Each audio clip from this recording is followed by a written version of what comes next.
She was kneeling beside her father's casket, whispering goodbye to the only man who ever loved her when she saw him, and an old man in a torn jacket sitting in a wheelchair in the pouring rain, struggling to open the church door. 200 people in that church. Not one of them moved, not one of them cared.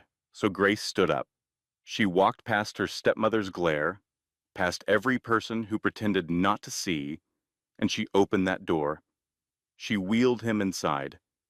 She took off her own coat and draped it over his shaking shoulders. And that is when her stepmother slapped her across the face, in front of everyone, at her own father's funeral. The sound echoed off the stone walls. Blood ran down her cheek. 200 people watched. Nobody said a word. But here is what nobody knew, not even Grace. That old man was not helpless. He was not homeless. He was not a stranger. He was her father's attorney, disguised in rags and a wheelchair, testing every single person in that room. And Grace was the only one who passed. 2 days later, he stood up from that wheelchair, walked into a room full of lawyers, and told Grace Mitchell that she had just inherited a $500 billion empire. Every company, every property, every dollar, all of it. The stepmother who slapped her was about to lose everything she spent 16 years stealing. But that is not even the real story. The real story is what happened next, when the people Grace trusted most turned against her, when her own ex-boyfriend lied under oath to destroy her, and when a dead man's trap caught every single person who deserved to fall.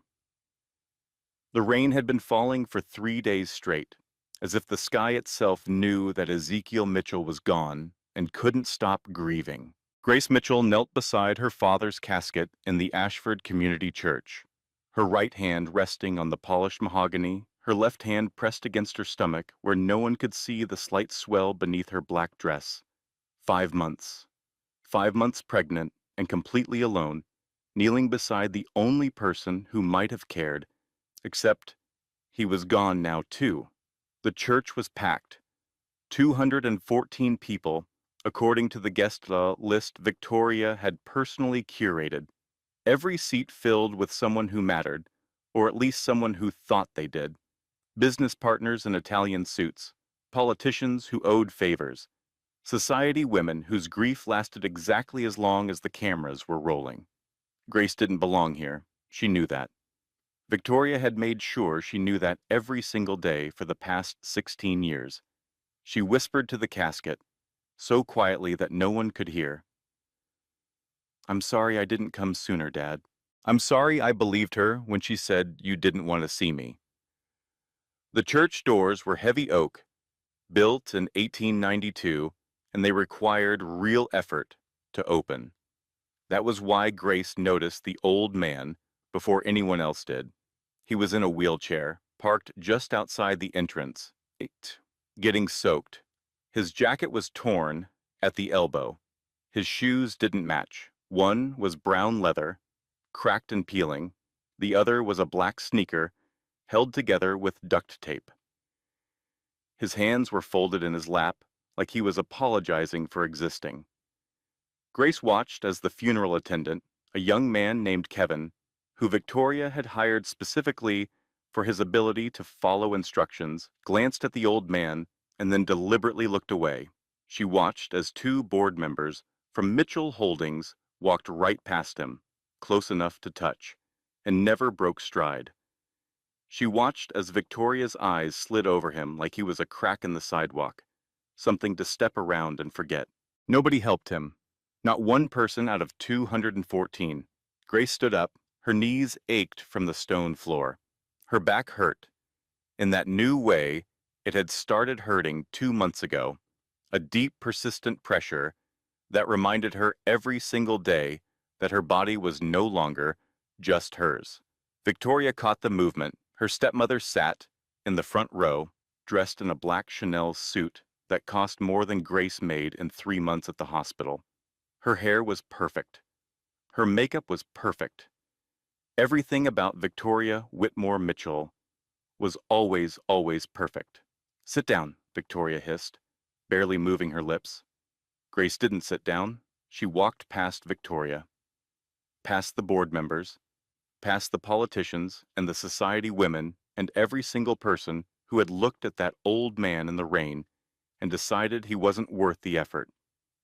She pushed open those heavy oak doors, and the rain hit her face like a slap, cold and sharp. "Come on in, sir," Grace said softly. She positioned herself behind his wheelchair and began pushing him through the doorway. "There's space right up here." His clothes smelled like wet wool and something else, something metallic, like old coins. Up close, she could see his eyes were clouded, or at least they appeared to be. His hands shook slightly in his lap. "Thank you, young lady," he said. His voice was rough, like gravel rolling downhill. "Most people just walk on by." "Most people aren't paying attention," Grace said. She wheeled him to an open spot near the back pew, set the brake on his wheelchair, and took off her own coat, the only good coat she owned, and draped it over his wet shoulders. She never made it back to the casket. The sound came first, a crack so sharp and sudden that it bounced off the stone walls and stained glass windows and seemed to hang in the air like smoke. Then the pain. Victoria's hand connected with Grace's face with enough force to turn her head sideways. Her stepmother's diamond ring caught her cheekbone, and Grace felt the skin split open, a thin, hot line of blood that ran down to her jaw. The church went silent. 214 people, and not a single sound, not a gasp, not a whisper, nothing. Victoria stood over her, breathing hard, her hands still raised. Her eyes were wild, but her voice was controlled, pitched perfectly for the room. "You embarrass this family. On today of all days, you bring some vagrant off the street into your father's funeral." Grace touched her cheek. Her fingers came away red. She looked at the blood for a moment, then at Victoria. Then she said the only thing she could think of, quietly, without anger, without tears. He needed help, that's all. Nobody defended her. Nobody stood up. Nobody said a word. 214 people watched a pregnant woman get slapped at her father's funeral for helping an old man in a wheelchair, and every single one of them chose silence. Grace didn't know it yet, but the old man was watching her too, and his eyes, behind those clouded lenses, weren't clouded at all. 16 years earlier, 12-year-old Grace Mitchell stood at her mother's grave and held her father's hand so tight her knuckles turned white. Catherine Mitchell had been sick for 2 years, ovarian cancer. She fought it the way she did everything, quietly, stubbornly, with a kind of grace that made other people feel braver just by being near her. She lost the fight on a Tuesday in October, when the leaves in the apple orchard behind their house were the exact shade of gold she always said was her favorite color. For 6 months after the funeral, it was just Grace and her father. Ezekiel Mitchell, the man who had built a $500 billion empire from nothing, who commanded boardrooms and terrified competitors who had once told a United States senator to sit down and stop wasting his time, that man made his daughter terrible pancakes every Sunday morning. He read to her at night. He drove her to school and picked her up, even when his schedule said he should be in Hartford or New York or London. He wasn't good at grief. He didn't know the right words, but he showed up. Every single day, he showed up. Then Victoria arrived. She came into their lives like a warm front, all sunshine and gentle breezes. She was beautiful, 42 years old, a former real estate agent with a southern accent that made everything she said sound like a compliment, even when it wasn't. She laughed at Ezekiel's bad jokes. She brought Grace presents. She cooked meals that were better than anything Grace and her father had managed on their own. They married 11 months after Catherine's death. Grace was the flower girl. She wore a white dress and smiled for the photos because her father asked her to, and because she wanted him to be happy, even though something in her stomach felt wrong, like swallowing a stone that wouldn't go down. The changes came slowly, so slowly that Grace didn't recognize them as changes at all until years later, when she could look back and see the pattern like a trail of breadcrumbs leading into a dark forest. First, her bedroom moved. Victoria said the master wing needed a sitting room, and Grace's bedroom, the one with the window overlooking the apple orchard, was just perfect.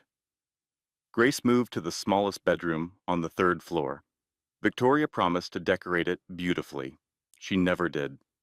Then the photographs disappeared. Grace came home from school one day, and every picture of Catherine was gone. Victoria explained that she'd had them professionally stored to protect them from sun damage. Grace never saw them again. Then the letters started.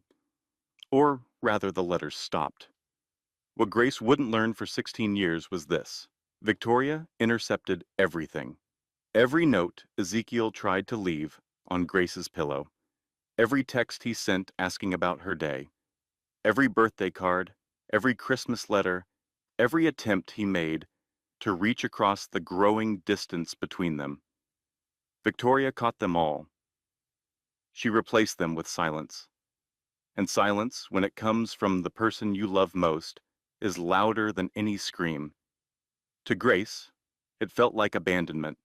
Her father stopped talking to her, stopped asking about school, stopped showing up. She didn't know he was writing her letters every week that Victoria hid in a locked drawer in her office. She didn't know he asked Victoria every single night how Grace was doing, and Victoria always said the same thing.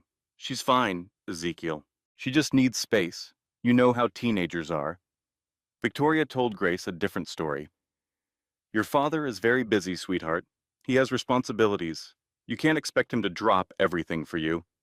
That's selfish. Then softer, deadlier.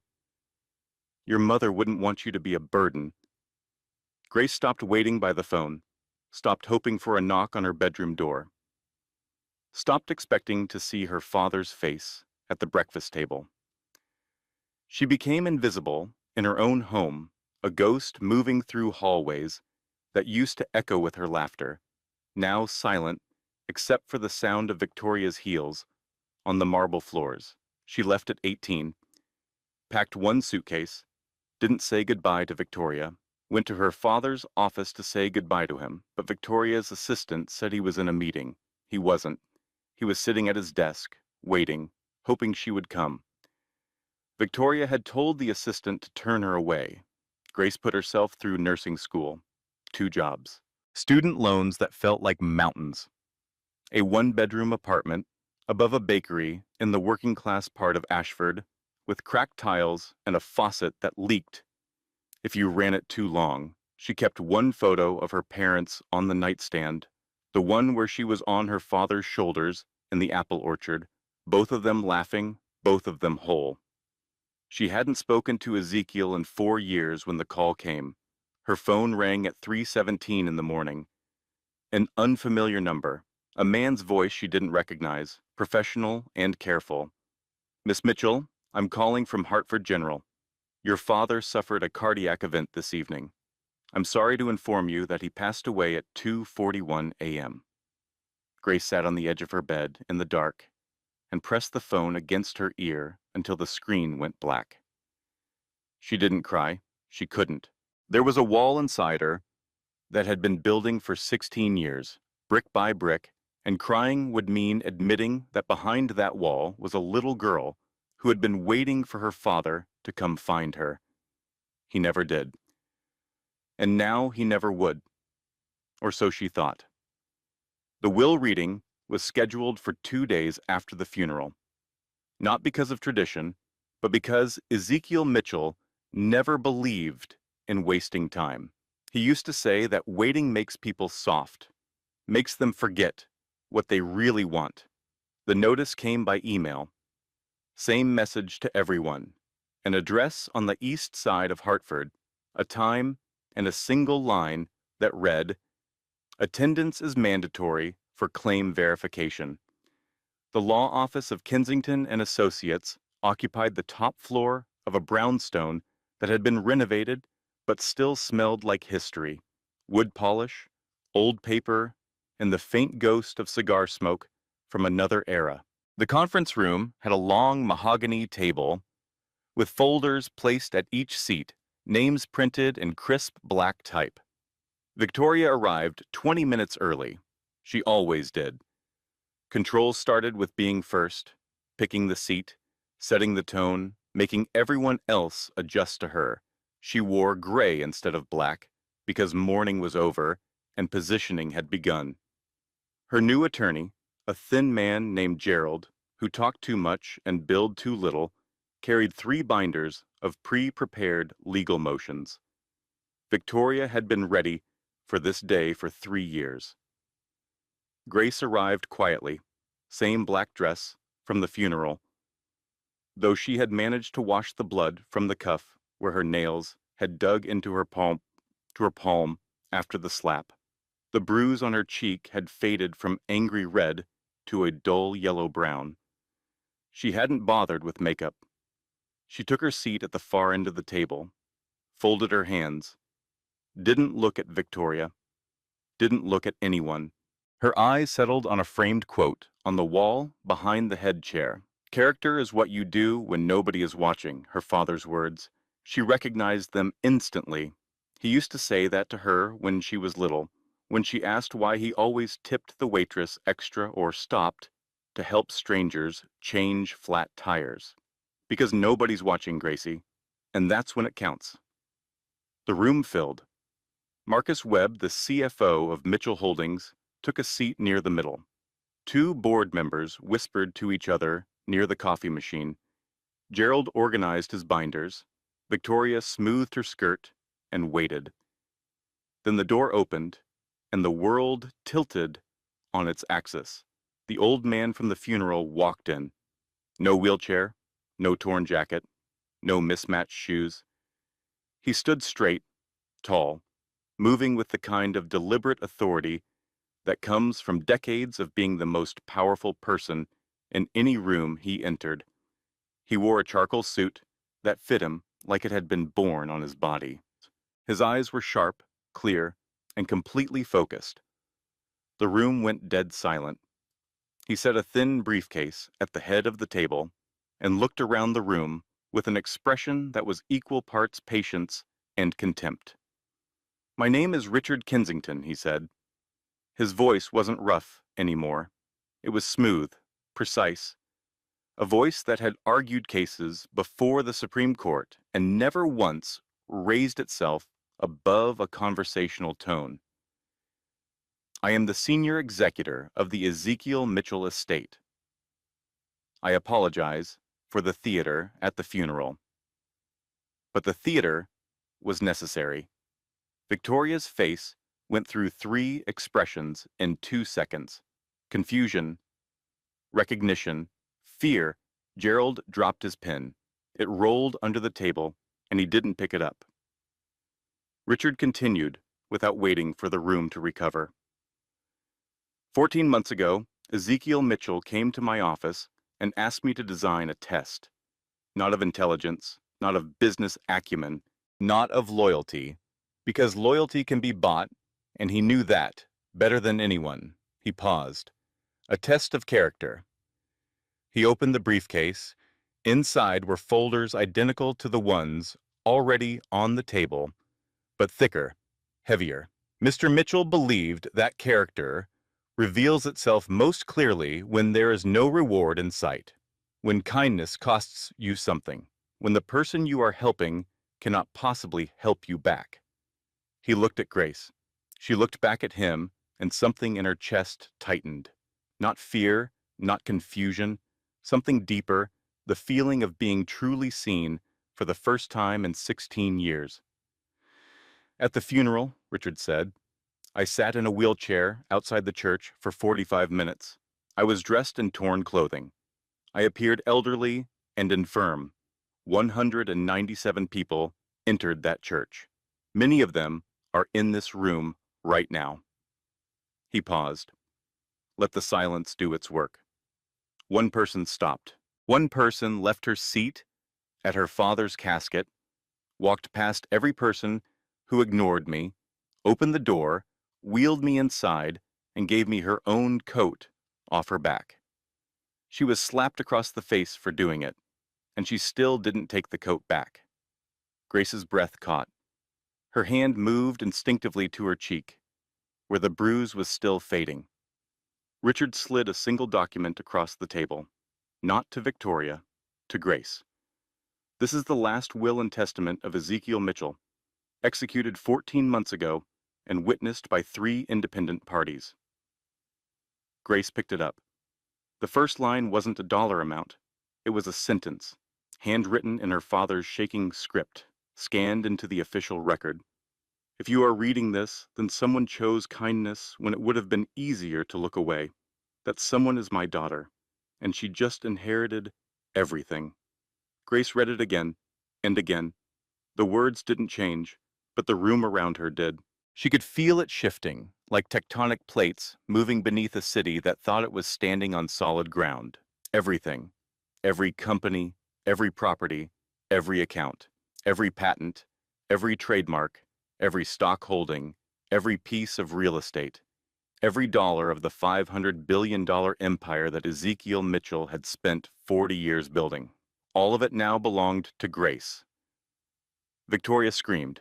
Not a gasp, not an exclamation, a scream raw and primal, ripped from somewhere deep inside a woman who had spent 16 years carefully constructing a fortress of control and just watched it collapse in 12 seconds. Gerald scrambled for his phone. Marcus Webb went pale. The board members looked at each other like men watching a building fall. Grace looked up from the paper. Her hands were shaking. Her voice was barely a whisper. I don't understand. He barely talked to me. Richard's expression softened. Just barely. Just enough for Grace to see something human behind those sharp eyes. He talked to me about you every single week for 16 years, Grace. He knew exactly what was being done to you. And he spent the last 3 years of his life making absolutely sure that when he was gone, the truth would come out, and you would get everything you deserve. Victoria's voice cut through like a blade. This is fraud. This is coercion. My lawyers will tear this apart. Richard didn't look at her. He was still looking at Grace. Your lawyers are welcome to try, Mrs. Mitchell, but I should tell you that your husband anticipated that as well. He anticipated everything. The will reading ended. Victoria stormed out. Gerald chased her. Marcus Webb made 3 phone calls before he reached the elevator. Grace sat alone in the conference room for 20 minutes, holding the document, reading her father's handwriting over and over until the words blurred. Richard waited in the hallway. When Grace finally emerged, he handed her a business card. We need to talk. Soon. There are things you need to understand before Victoria makes her next move. Grace took the card. What kind of things? The kind that will determine whether you keep what your father left you or lose it within the month. Grace didn't sleep that night. She sat in her small apartment above the bakery, the document spread on her kitchen table beside a cup of tea that went cold hours ago. She read every page. The numbers were incomprehensible. Shell companies, holding companies, trusts within trusts, layers of financial architecture that looked like a maze designed by someone who expected people to get lost in it. Her phone buzzed constantly, numbers she didn't recognize, emails from people who had never responded to her before, board members, attorneys, journalists. She ignored all of them. She called Hannah instead. So, Hannah said, "You're a billionaire now." "I think so," Grace said. "I don't really understand how it works. It works like this. You're buying dinner tomorrow. I want lobster. 2 lobsters, and a side lobster, and one of those chocolate lava cakes that cost $40 for no reason. Grace almost laughed. Almost. Hannah, yeah? I'm scared. Silence on the line. Then Hannah's voice, softer now. I know, honey, but you're the strongest person I've ever met, and you've got me. And you've got that little baby girl who is going to come into this world with the most badass mama on the planet. I haven't told anyone about the baby. I know, but you will, when you're ready. Grace put her hand on her stomach. The baby moved, a flutter, like butterfly wings. The next morning, the destruction began. Grace came home from a 12-hour shift at the hospital to find an eviction notice taped to her door. 72 hours to vacate. No explanation, no negotiation, no appeal. The building had been purchased 3 weeks earlier by a company called Whitmore Properties, LLC. Grace didn't need to look up who owned it. She sat on her bed and read the notice 4 times. 5 months pregnant, $800 in savings. Nowhere to go. The next morning, she was called into her supervisor's office at the hospital. Linda Chen, who had hired Grace 3 years ago and once told her she was the best nurse on the floor, sat behind her desk with an expression that looked like someone had died. Grace, I'm sorry. We've had to make some budget cuts. Your position has been eliminated. Grace stared at her. My position, the overnight ER nurse position that's been chronically understaffed for 2 years. Linda couldn't meet her eyes. I'm sorry. Grace walked out of the office and past the hospital's main lobby. On the donor wall, gleaming in brushed bronze letters, was a new name. Victoria Whitmore Mitchell. $2 million contribution. Dated 3 days before the restructuring announcement. Evicted. Fired. 5 months pregnant.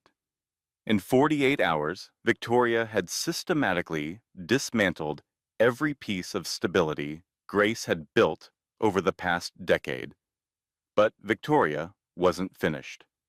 That night, someone knocked on Grace's apartment door. She opened it, expecting Hannah. Instead, she found Derek Lawson standing in the hallway, holding flowers, and wearing the expression of a man who had practiced looking sincere in the mirror.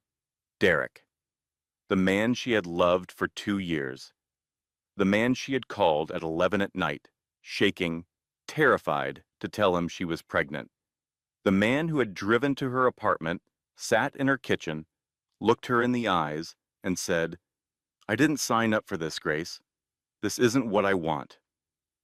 Then he left, drove away, didn't call, didn't text, didn't show up when she had her first ultrasound alone, gripping the armrest of the chair and trying not to cry when the technician asked if the father would like to see the screen. Now here he was, flowers and cologne and that calculated smile. Grace. He stepped forward. I heard about the funeral, about your father. I'm so sorry. What do you want, Derek? I made a mistake, a terrible mistake. I panicked. The baby, the responsibility, it overwhelmed me. But I've been thinking, and I want to be there for you and the baby.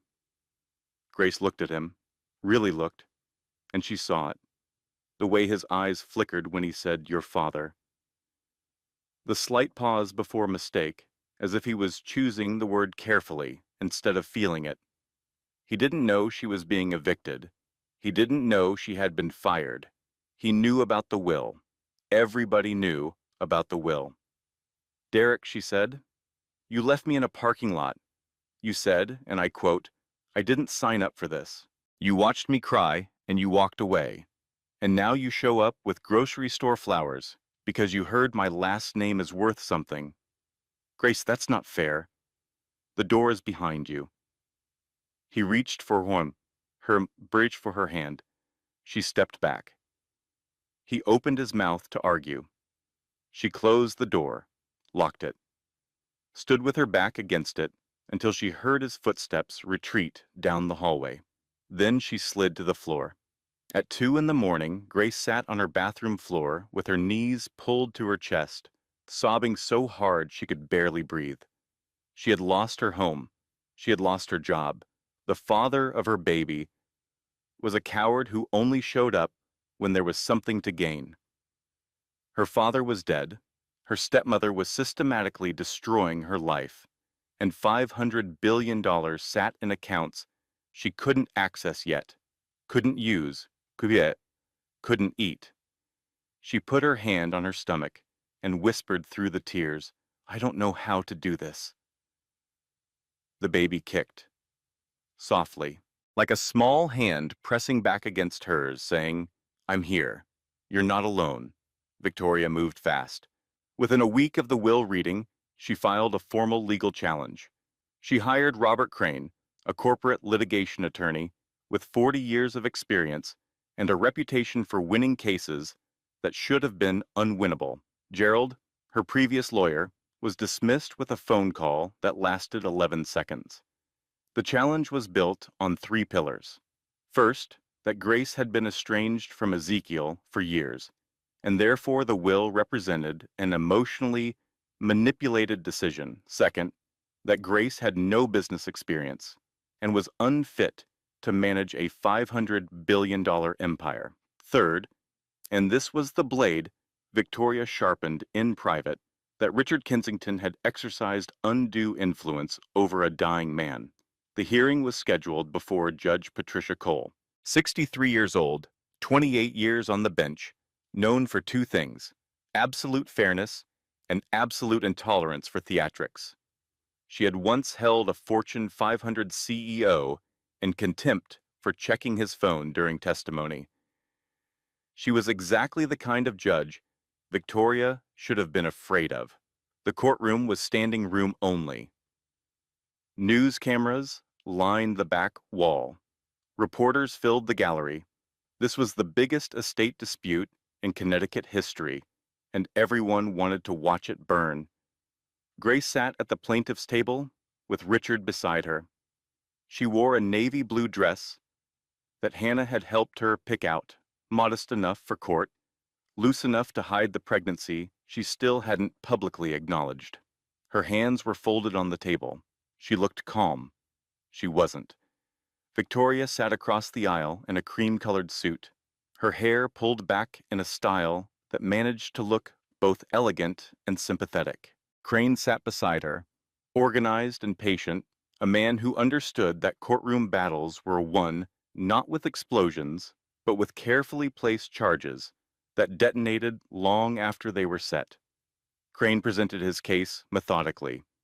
He painted Grace as an opportunist, a woman who had abandoned her father, built no relationship with the family business, and now stood to inherit an empire she couldn't spell, let alone manage. He cited her nursing salary, her small apartment, her lack of any corporate experience. He made it sound reasonable. That was what made it dangerous. Then he called his surprise witness. Grace heard the name before she saw the face. The defense calls Derek Lawson. Her blood went cold. Derek walked to the witness stand in a suit she had never seen him wear. He was sworn in. He sat down. He didn't look at Grace, not once. Crane's questions were precise. "Mr. Lawson, how long were you in a relationship with Miss Mitchell?" 2 years. During that time, did she ever discuss her father's estate? Frequently. She talked about the money a lot. She always said she deserved more from him. She said one day it would all be hers. Grace's mouth opened. No sound came out. Did she ever express a plan to reconcile with her father? She said she was waiting for the right time. She wanted to get back into the family before anything happened to him. She said the inheritance was her backup plan. Every word was a lie. Every single word. Grace had never once talked to Derek about her father's money. She had barely talked about her father at all, because the pain of it was too deep and too private and too raw. Derek knew that. He had held her when she cried about it. He had seen the one photograph on her nightstand and asked why she only had one, and she had told him, because one was all she could bear to look at. Now he sat in a witness chair, under oath, and turned every private moment into a weapon. Crane continued, Mr. Lawson, is it your assessment that Miss Mitchell's pregnancy was planned? I believe it was strategic. She told me she wanted to have a baby because it would generate sympathy. She said people feel sorry for single mothers. The courtroom murmured. Grace couldn't breathe. She could see it now, the invisible thread connecting Derek to Victoria. Money exchanged in private, promises made in parking lots, her most intimate moments purchased and repackaged as evidence. She wanted to scream. She wanted to stand up and tell every person in that room that Derek Lawson was a liar and a coward, and that the only thing strategic about her pregnancy was surviving it alone. But Richard's hand touched her arm, just barely, just enough to say, not yet. Judge Cole called a recess. Grace made it to the bathroom before the tears came. She locked herself in a stall and cried with her hand pressed over her mouth so no one could hear. Her body shook. Her baby kicked, harder this time, almost frantic, as if the baby could feel her mother's pain and wanted to fight whoever was causing it. Hannah found her. She didn't ask questions. She just sat on the bathroom floor beside her best friend and held her until the shaking stopped. He's lying, Hannah said finally. Everyone in that room, with half a brain, knows he's lying. He knows everything about me, Hannah. Every private thing I ever told him. He knows the old you, the one who didn't own half of Connecticut. Hannah pulled back and looked at her. Time to introduce him to the new one. When the hearing resumed, Richard Kensington took the stand. He moved slowly, deliberately. He sat in the witness chair like a man settling into a favorite armchair, comfortable and unhurried. Robert Crane watched him carefully, the way a chess player watches an opponent who hasn't made a mistake yet. Grace's attorney, a woman named Sarah Price, who Richard had personally selected, began the examination. Mr. Kensington, how long did you know Ezekiel Mitchell? 43 years. We met in 1981. I was a federal prosecutor. He was a 26-year-old contractor who couldn't afford a lawyer. I took his case pro bono because I believed in what he was building. I never stopped believing. In the months before his death, did Mr. Mitchell discuss his estate plan with you? Extensively. Beginning 14 months before his passing, we met weekly, sometimes more. He was very clear about what he wanted and why he wanted it. Can you describe the nature of those conversations? Richard paused. When he spoke, his voice was different, softer, the voice of a man who had lost his best friend. Ezekiel knew he was dying. His doctors gave him 18 months. He used every day of it. He told me that the greatest regret of his life was not fighting harder for his daughter. He told me that Victoria had spent 16 years building a wall between them, and by the time he understood what was happening, the wall was too high to climb over. Did he provide evidence of this? He did. Richard opened a folder. Inside were documents that looked like they had been organized by someone who expected them to be questioned, because they had. Over the course of 14 months, Ezekiel Mitchell compiled a complete record of Victoria Whitmore Mitchell's activities. He hired private investigators. He engaged forensic accountants. He documented everything. Sarah Price turned to the judge. Your Honor, we would like to enter Exhibits A through M into evidence. Crane stood. Objection, we haven't had time to review these materials. Judge Cole looked at him over her glasses. You had time to spring a surprise witness on the plaintiff, Mr. Crane. I think we can find time for some documents. Overruled. The screens in the courtroom flickered to life. What appeared on them was devastating. 16 years of intercepted communications. Letters Ezekiel had written to Grace, recovered from a locked drawer in Victoria's home office. text messages deleted from Ezekiel's phone, retrieved from cloud backups Victoria didn't know existed, emails between Victoria and a private counselor she'd hired not to help Grace, but to provide Victoria with advice on how to deepen the estrangement. The courtroom went quiet, not the polite quiet of a recess. The heavy, suffocating quiet of people realizing they have been watching a crime unfold for 16 years and never noticed. Then the financial records, $47 million, systematically siphoned from Mitchell Holdings through a network of shell companies, all registered under Victoria's maiden name. Wire transfers to offshore accounts. Real estate purchases in 3 states. A private jet leased through a company that existed only on paper. Marcus Webb's name appeared on 17 of the documents. He had co-signed transfers, approved budgets that didn't exist, created fictional vendor accounts. The CFO of Mitchell Holdings had been Victoria's accomplice for over a decade. Crane was on his feet. These documents are unverified. This is character assassination. Richard didn't raise his voice. He never did. They were verified by 3 independent forensic accounting firms, Mr. Crane. Their reports are included in the exhibits. They were also reviewed by the Connecticut Attorney General's office, which has opened a preliminary investigation. Victoria's face lost all color. She grabbed Crane's arm. He shook her off. Then Richard played the recording.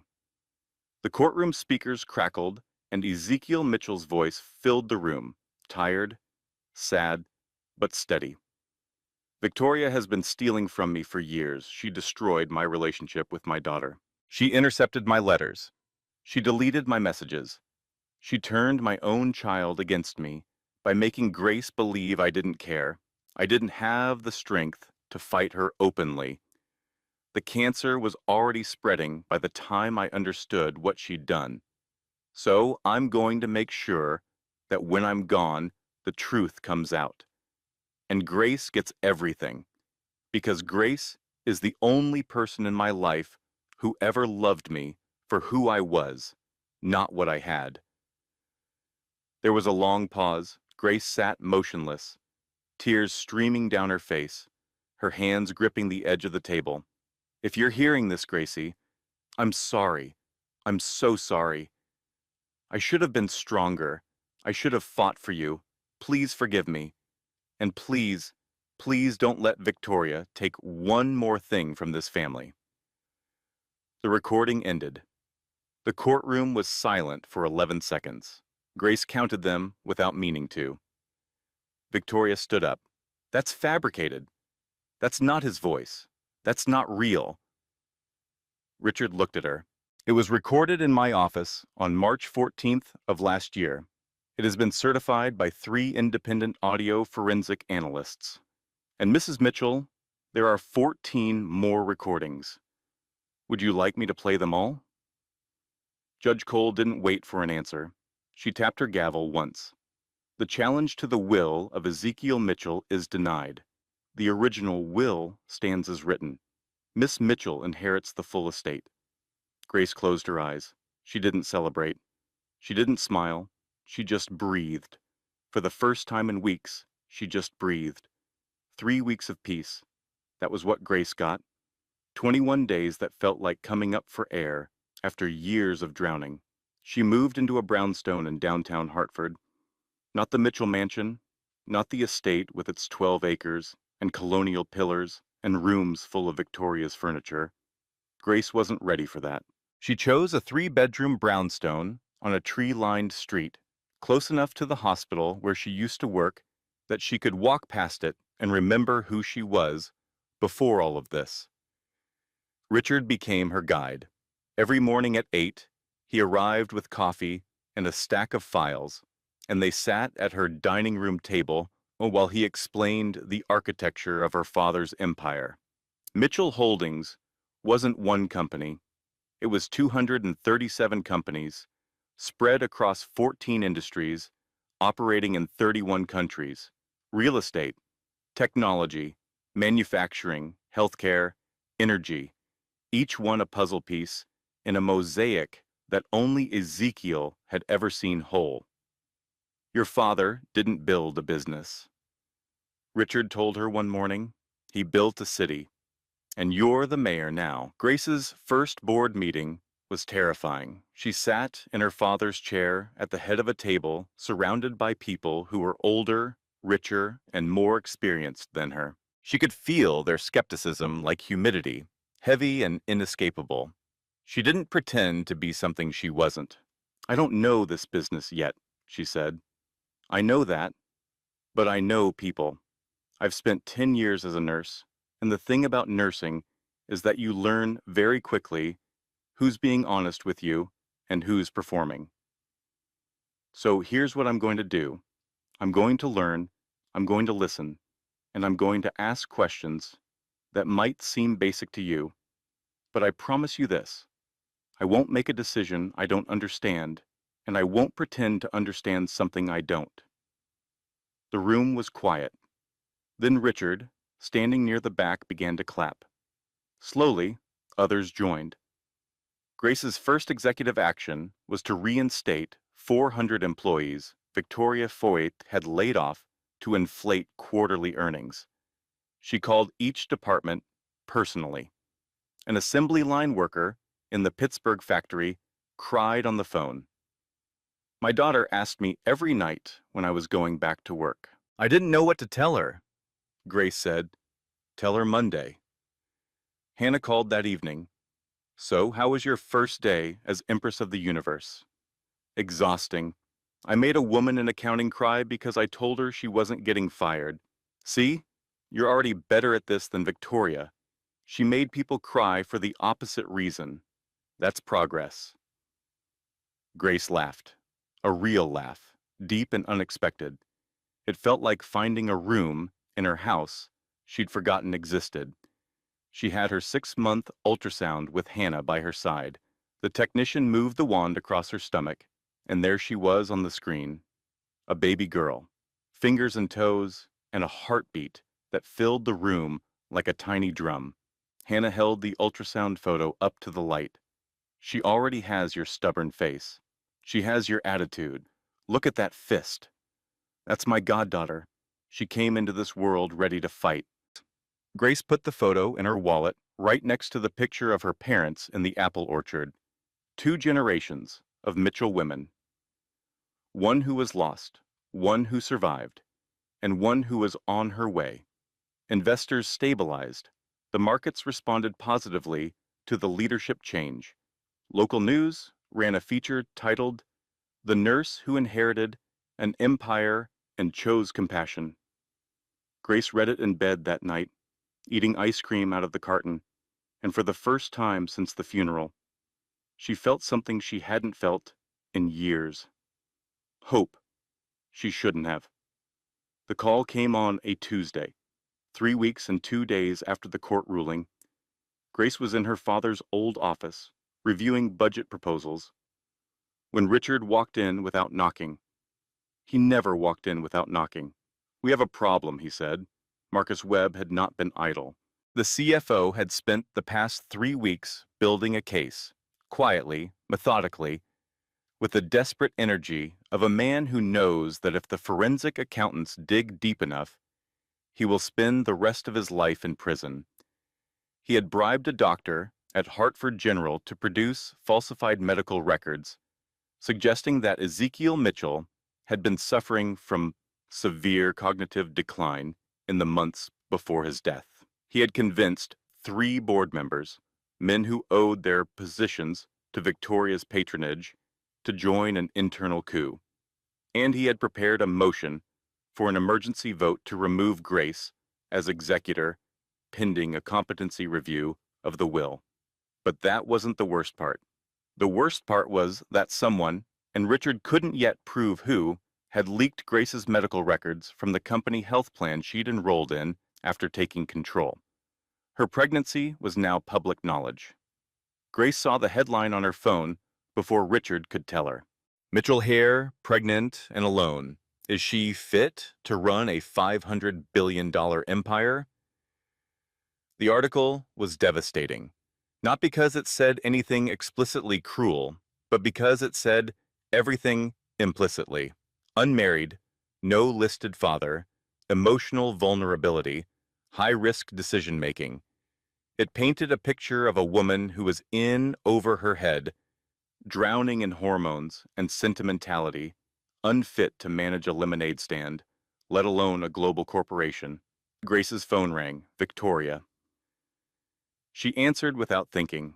Sweetie, Victoria's voice was warm, concerned, dripping with the kind of manufactured care that she had perfected over 16 years. I just saw the news. I'm so worried about you. A single mother trying to run a corporation of this size. It's too much for anyone, let alone someone in your condition. Your father would have wanted what's best for the baby. Grace hung up. Her hands were shaking. Victoria called again. Grace didn't answer, but the damage was done. The board meeting that afternoon was a bloodbath. Marcus presented his evidence with the calm precision of a man who had rehearsed every word. The medical records, the cognitive decline narrative, the pregnancy, the lack of experience. He framed it as concern. We're not trying to remove Grace permanently. We're simply asking for a temporary review period to ensure the company is protected during this transition. The vote was 7-5, against Grace. Security escorted her out of her father's building. She stood on the sidewalk, 8 months pregnant, holding a cardboard box of personal items. The framed quote from her father's office, "Character is what you do when nobody is watching," fell out of the box, and the glass cracked on the concrete. She stood there for a long time, looking at the broken glass on the sidewalk, the words still visible through the fractures. People walked past her. Cars honked. The city moved forward, indifferent, relentless, alive. Her phone buzzed. A text from a blocked number. Check your email. She opened her email. There was a message from Victoria's attorney, a formal offer to settle. Victoria would take control of Mitchell Holdings. Grace would receive a monthly stipend of $50,000 and a house in Ashford. In exchange, Grace would sign away all claims to the estate and agree to a permanent non-disclosure agreement. $50,000 a month. It sounded like a lot. It was nothing. It was pocket change scraped from the floor of an empire that was rightfully hers.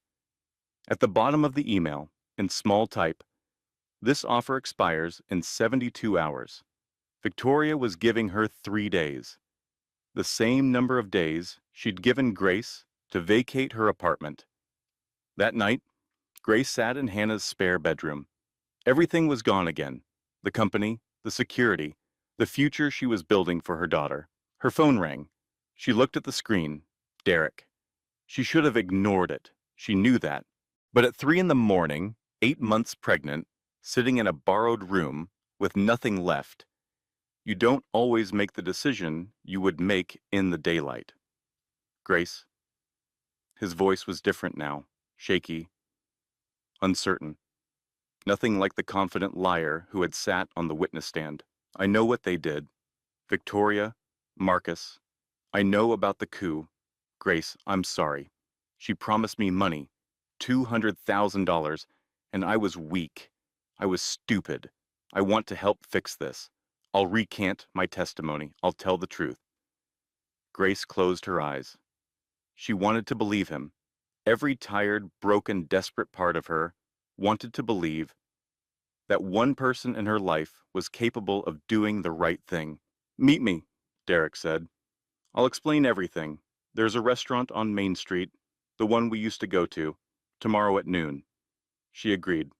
She shouldn't have. When Grace arrived at the restaurant the next day, the paparazzi were waiting. 8 cameras, 4 news vans. Derek stood near the entrance with his hands in his pockets, and when he saw her, his expression told her everything she needed to know. He had sold her out, again, for the second time. The headline that evening, "Disgraced heiress spotted with X who testified against her. Reconciliation or conspiracy. Victoria's attorneys filed a supplemental motion within hours. The photos were evidence, they argued, that Grace and Derek had been working together all along to defraud the Mitchell estate. Grace sat in Hannah's apartment that night alone. Hannah was working a double shift. The apartment was quiet except for the hum of the refrigerator and the occasional creak of old floorboards. She picked up the cracked frame from the sidewalk. The glass was spiderwebbed, but the words were still clear. Character is what you do when nobody is watching. "Dad," she whispered, "I can't do this. I'm not strong enough." Silence. The apartment had no answers. The frame had no answers. The dead have no answers for the living. Then the baby kicked, hard, so hard that Grace gasped, a tiny fist pressing against the inside of her belly with a force that seemed impossible for someone who weighed less than 4 pounds. "Get up," the kick said. "Get up, Mama. We're not done." Richard Kensington arrived at Hannah's apartment at 7 the next morning. He looked like he hadn't slept. His suit was wrinkled, which for Richard was the equivalent of a full emotional breakdown, but his eyes were clear, bright, alive with something that Grace recognized after a moment as anticipation. "Your father," Richard said, setting his briefcase on the kitchen table, "was the smartest man I ever knew, and the most paranoid, and in this case, the paranoia was the smartest part." Grace poured him coffee. Her hands were steady now. The baby had kicked something loose inside her the night before, some final reservoir of self-pity that had been holding her down, and when she woke up this morning, she found that it had drained away in the night, replaced by something harder and colder and infinitely more useful. Clarity. "Tell me," she said. Richard opened his briefcase. "Ezekiel didn't write one will. He wrote 3. Grace sat down slowly. "The first will is the one that was read publicly, the one that gave you everything. That was the surface. The bait, if you will. The bait for what? For exactly what happened. Victoria's challenge, the coup, the attempt to remove you and reinstall herself." Richard pulled out a document, thick, dense, with legal language. "The second will is a failsafe. It was filed under seal with the Connecticut Probate Court 14 months ago, with instructions to activate automatically if any party successfully challenged the first will and gained temporary control of Mitchell Holdings." What does it activate? A federal audit, not a corporate audit, not a state audit. Federal. IRS, SEC, FBI. Every transaction within Mitchell Holdings going back 20 years. Every account, every transfer, every signature. Grace stared at him. Victoria triggered a federal audit by winning. She triggered it by cheating. That's the difference. If the challenge had been legitimate, filed in good faith by a reasonable party, the second will would never have activated. But the second will includes criteria: falsified medical records, bribed witnesses, board manipulation. Victoria hit all 3. She essentially filled out the application for her own investigation. The coffee went cold in Grace's cup. She didn't notice. "In the third will?" she asked. Richard paused. For the first time in the week she had known him, he looked emotional. His jaw tightened. His eyes got bright. "The third will," he said, "is a letter from your father, addressed to you, and it contains everything. Every piece of evidence Ezekiel gathered during the last 3 years of his life: financial records, recordings, sworn affidavits from former employees. Evidence that Marcus Webb and Victoria Whitmore Mitchell have been committing securities fraud, embezzlement, and tax evasion since 2019. He knew, Grace said. He knew she would fight. He knew she would cheat. And he built a trap that only works if she does exactly what she did. Richard looked at her across the table. Your father designed this so that the harder Victoria fights, the deeper she buries herself. Every motion she filed, every witness she bribed, every document she falsified, it all becomes evidence. She's been building the prosecution's case for them. Grace picked up the cracked frame, looked at the words behind the broken glass. Character is what you do when nobody is watching. He planned for me to lose, she said quietly. Richard nodded. He planned for you to be tested. Anyone can win from a position of power, Grace. He wanted to know if you'd fight from the floor. And you did. Every single time. Grace set the frame down, looked at Richard. How long until the audit kicks in? It already has. Federal agents have been reviewing Mitchell Holdings' account since the 6 a.m. this morning. Does Victoria know? Not yet. Grace stood up, put her coffee in the sink, straightened her shoulders. Call a board meeting, she said. Tomorrow morning.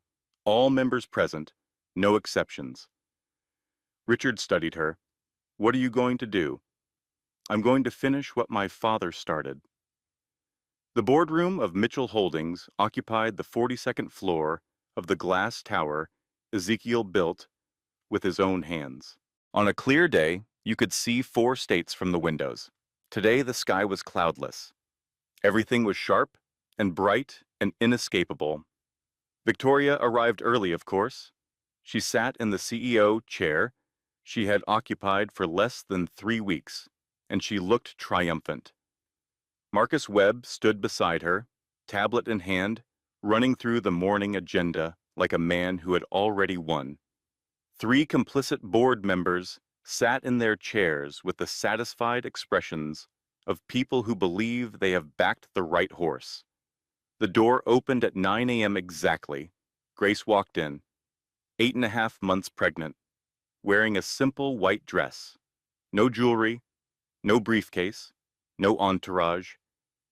Just Grace and Richard, who carried nothing but a flash drive the size of a thumbnail. Victoria smirked.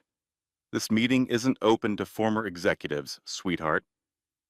Grace didn't respond to Victoria. She walked to the presentation screen at the front of the room, plugged in the flash drive, and pressed play. The screens around the boardroom lit up like windows into hell. 20 years of financial records. Every shell company Victoria had created, organized chronologically, with bank account numbers and transaction histories. Every wire transfer Marcus had approved, matched with the corresponding fake vendor invoices. Every forged signature side by side with the authentic ones. The differences highlighted in red.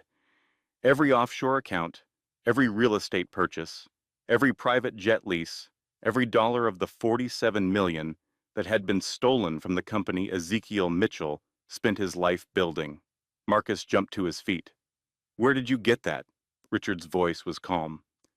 From the man who built everything in this room, including the trap you just walked into. The screens changed. New documents appeared. The second will, now unsealed. The federal audit order, already signed.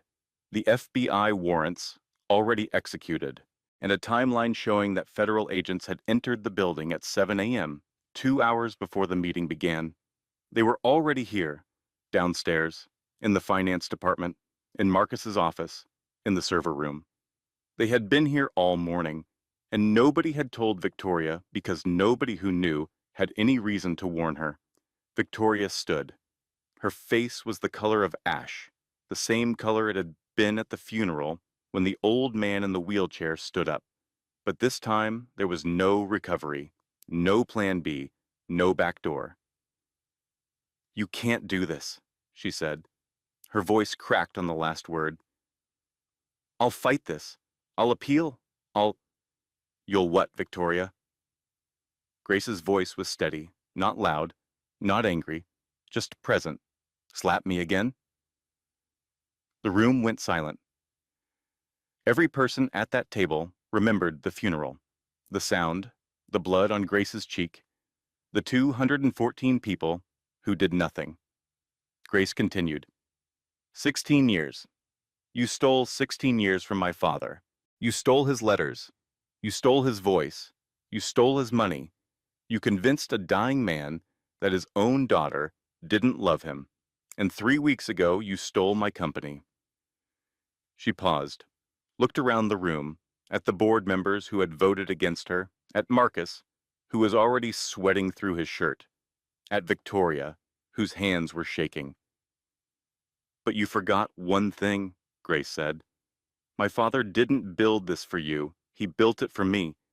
And he spent the last 3 years of his life making absolutely sure that no matter what you did, no matter how hard you fought, no matter how many people you bribed or threatened or manipulated, the truth would come out, because that's who he was.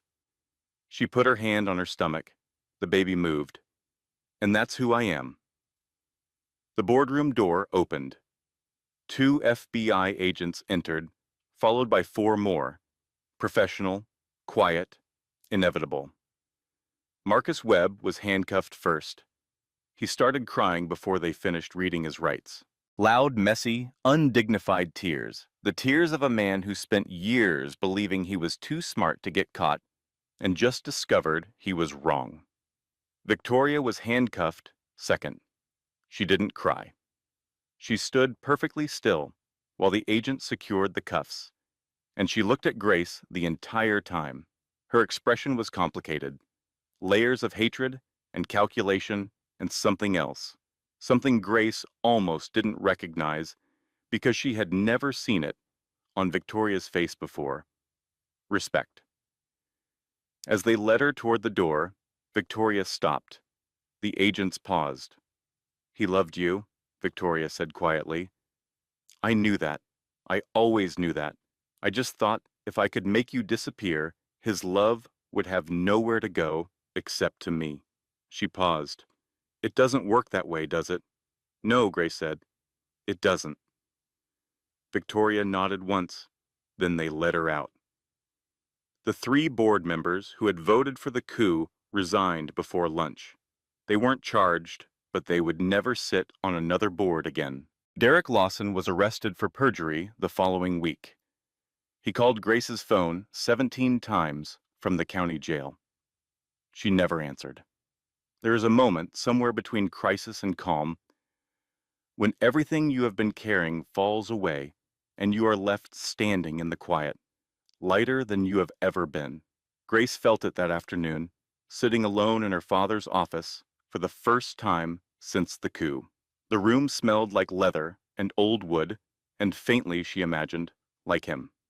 Richard brought her a box, the last box from Ezekiel's private safe.